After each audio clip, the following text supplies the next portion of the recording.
Ahe, molweni, sanbonani. Good morning. My name is Nomathemsa Mdlazi and I create content on life, mental wellness and personal development. So in this conversation today, I want to share with you lessons from part 1 of Deep Work, a book written by Cal Newport.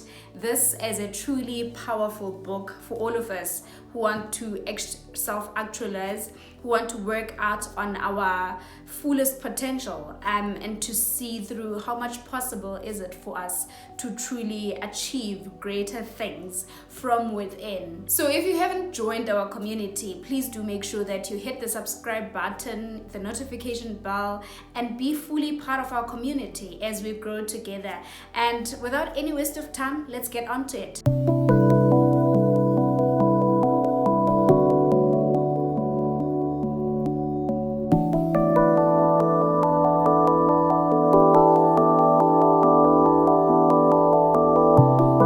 This is Deep Work by Cal Newport, Rules for Focused Success in a Distracted World.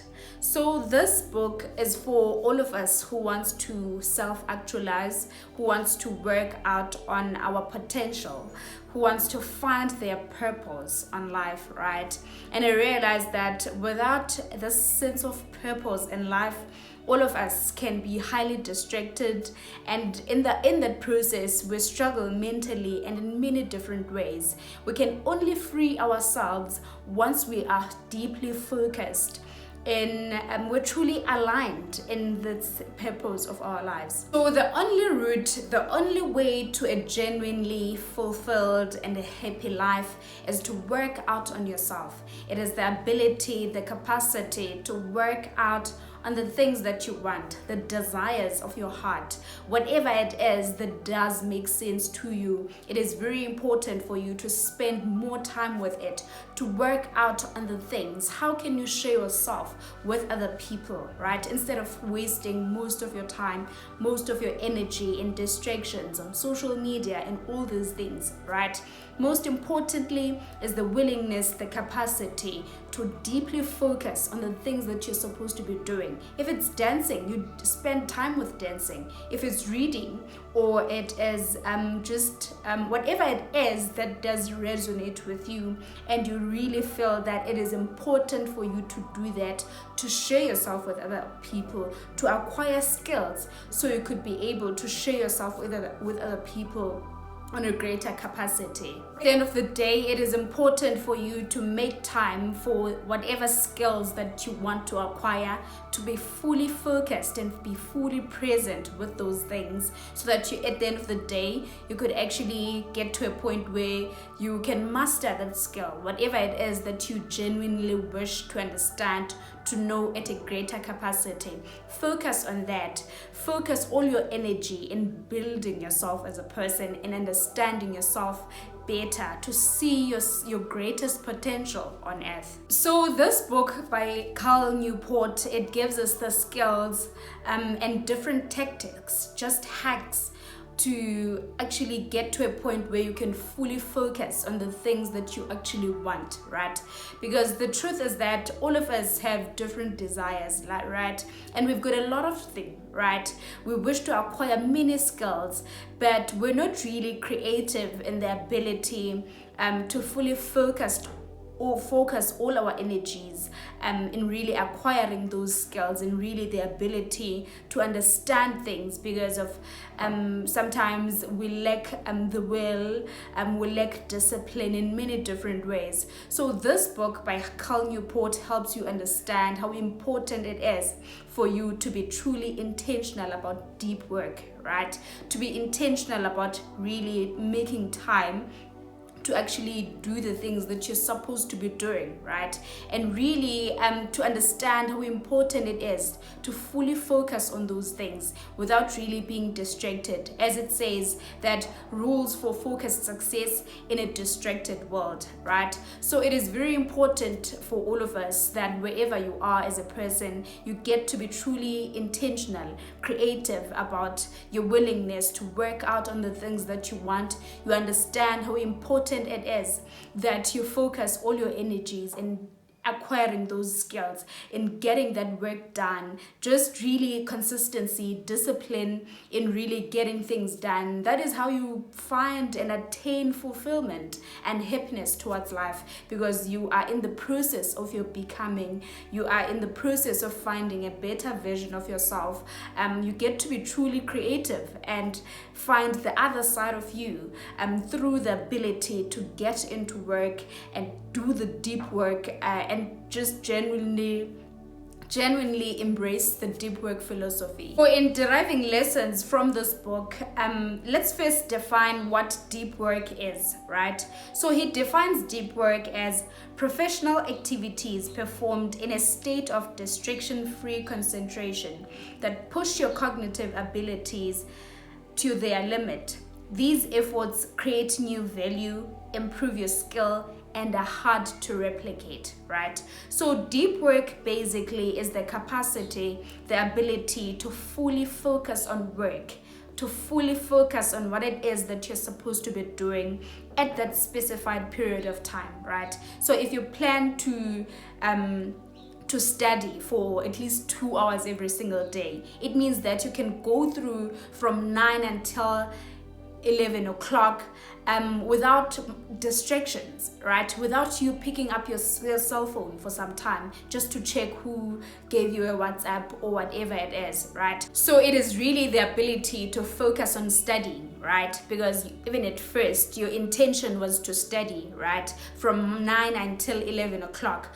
There was never an intent for checking your WhatsApp or whatever. So this means that during a deep work process, from 9 o'clock until 11 o'clock, you are deeply focused. You are simply immersed in that process of studying, right?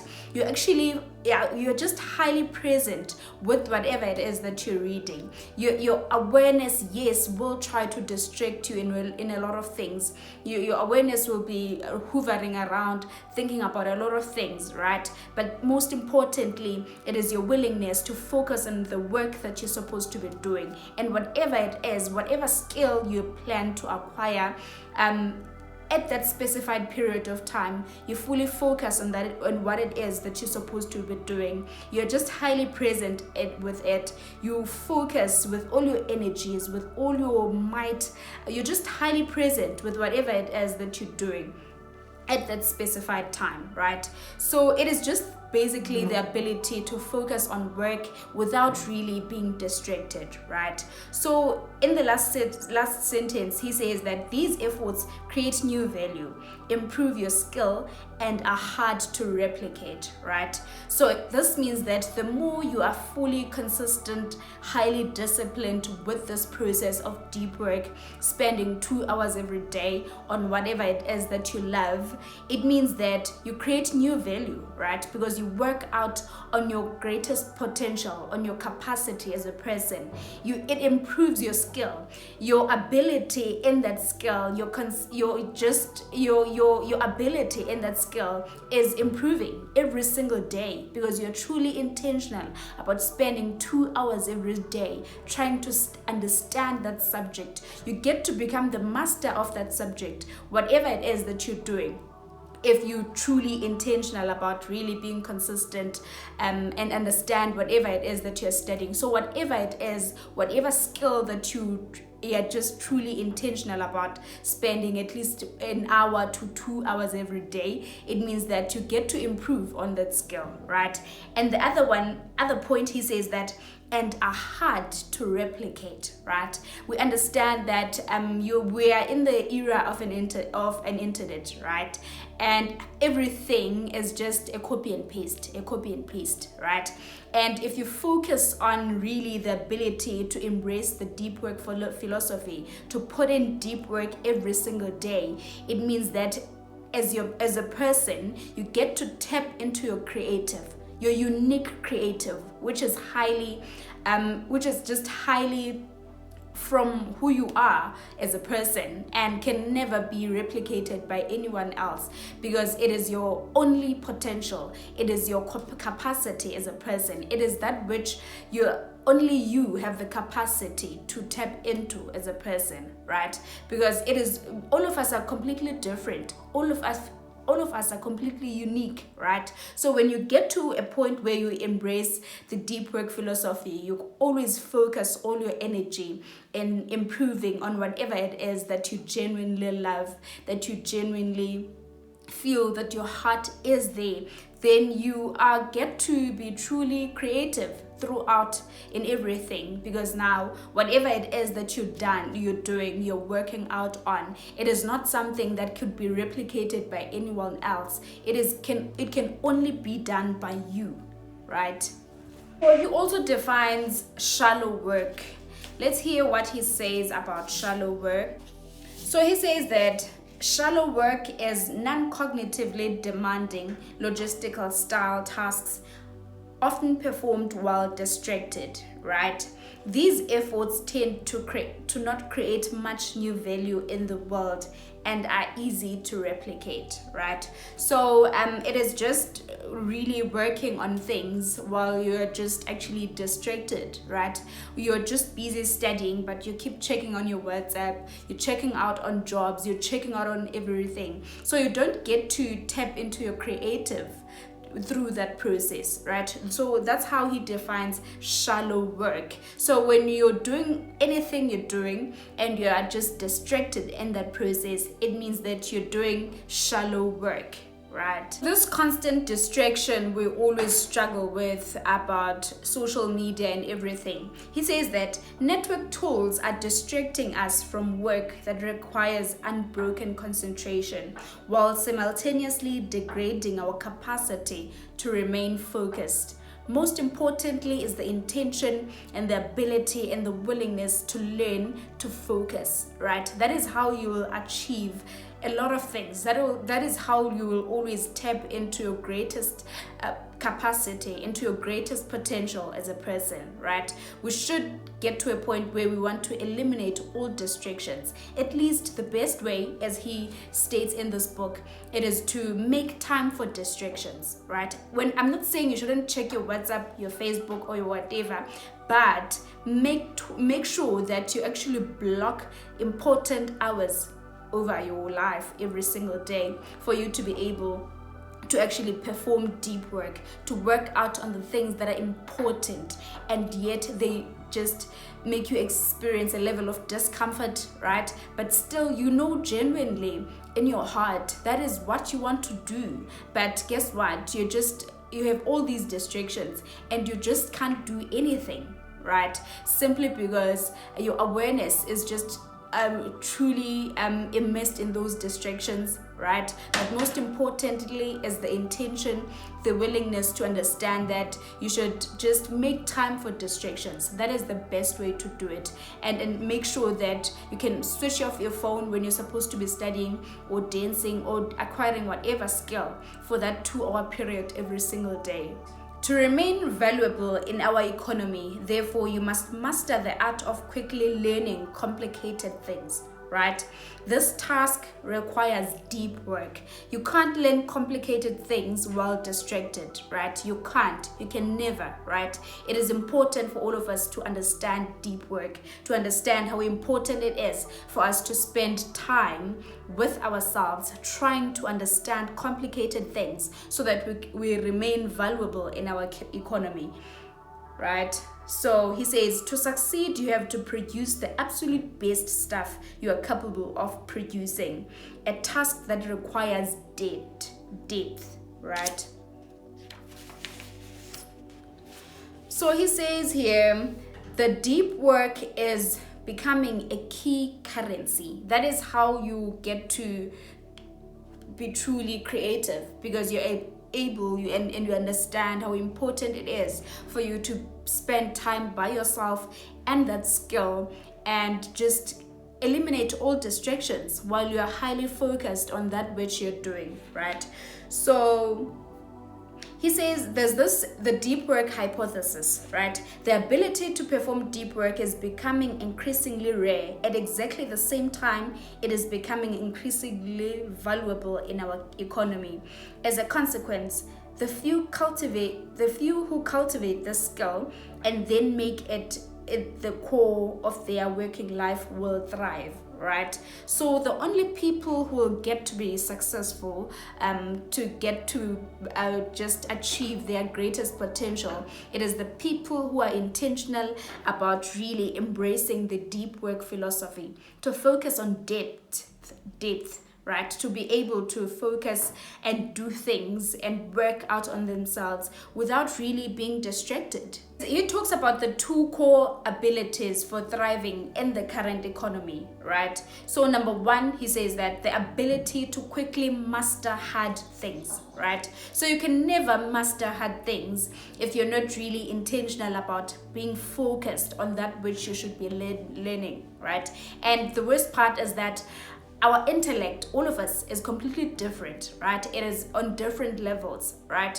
So you don't really understand how much level of depth that you're supposed to be going into for you to understand whatever complicated thing you're supposed to be doing. But at the end of the day, all of us should be truly intentional about going deeper into things so that we could master and understand difficult, hard things, right? So he says number two, the ability to produce at an elite level, right? In terms of both quality and speed. We need to get to a point where we're truly intentional about creating value in our society, right? To create a society where we get to be truly creative in a lot of things that we are doing, right? So we need deep work to be able to focus on that which it is our greatest potential. If you don't produce, you won't thrive, no matter how skilled or talented you are, right?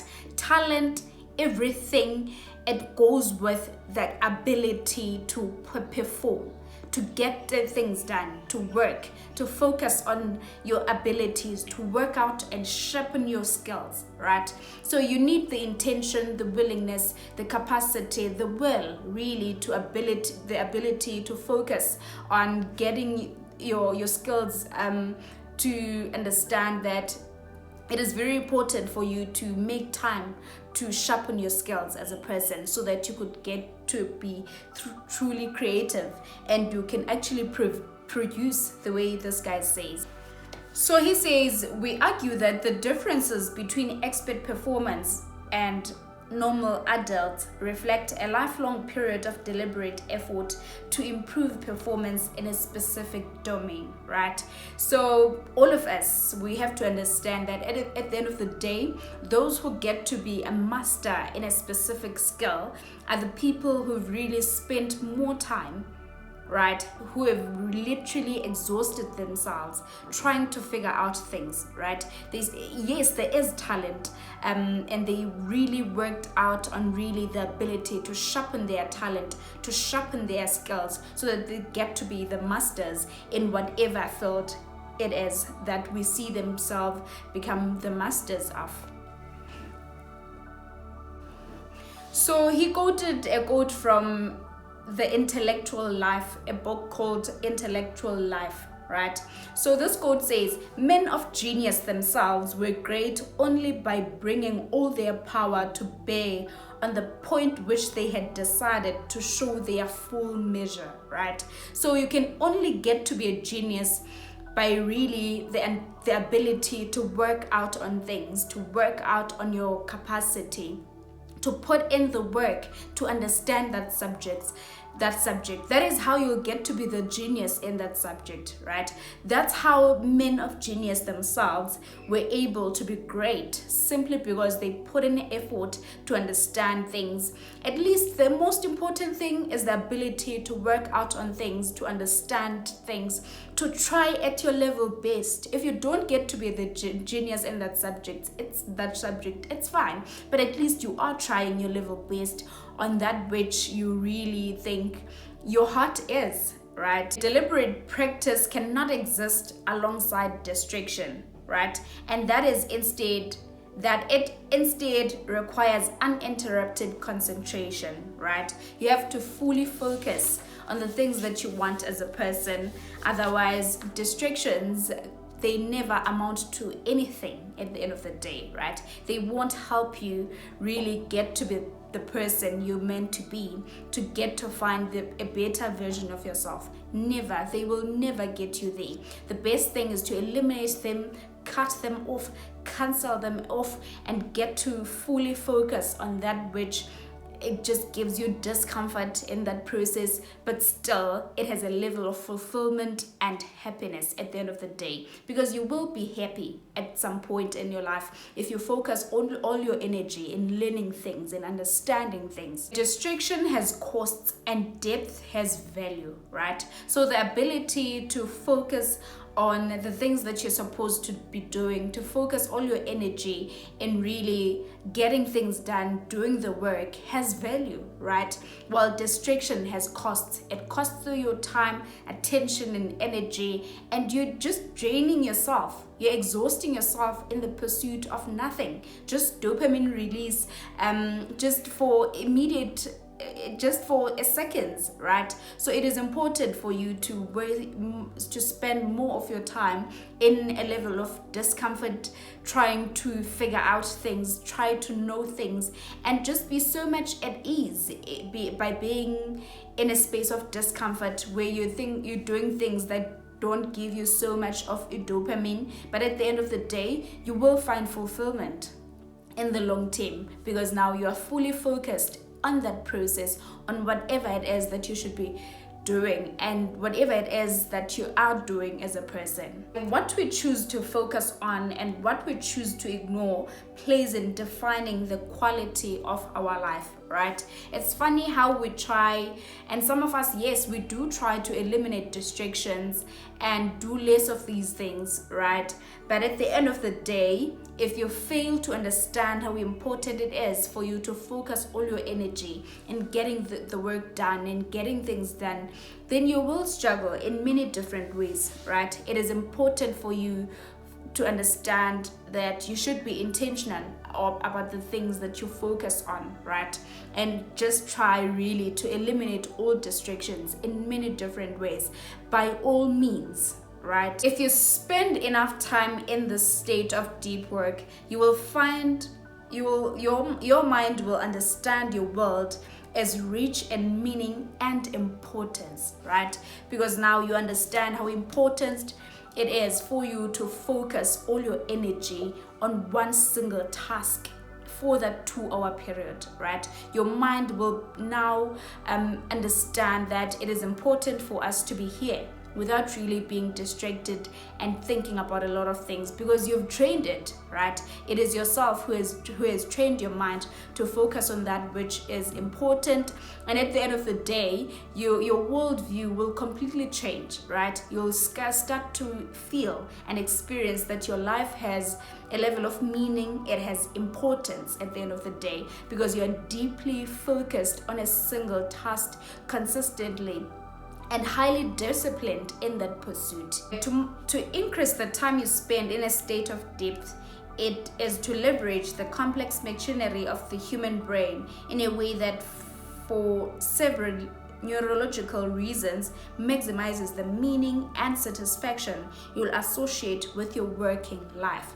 So really, working in a state of distraction is really non-fulfilling, right? Because we know, right, as well that just work itself brings fulfillment, right? So when you work in a state of distraction, you will not experience that fulfillment simply because you're working and yet you're still busy with distractions. So you're not really deeply immersed in that which you should be doing, right? So it is the nature of the human brain to truly experience fulfillment in a state of depth, right? In a state of working. So if you're able to embrace the deep work philosophy, it means that you'll get to fully experience how fulfilling it is, how satisfying, deeply satisfying it is to be fully immersed and deeply immersed in that which you're doing, which then at the end of the day will improve your working life as a person.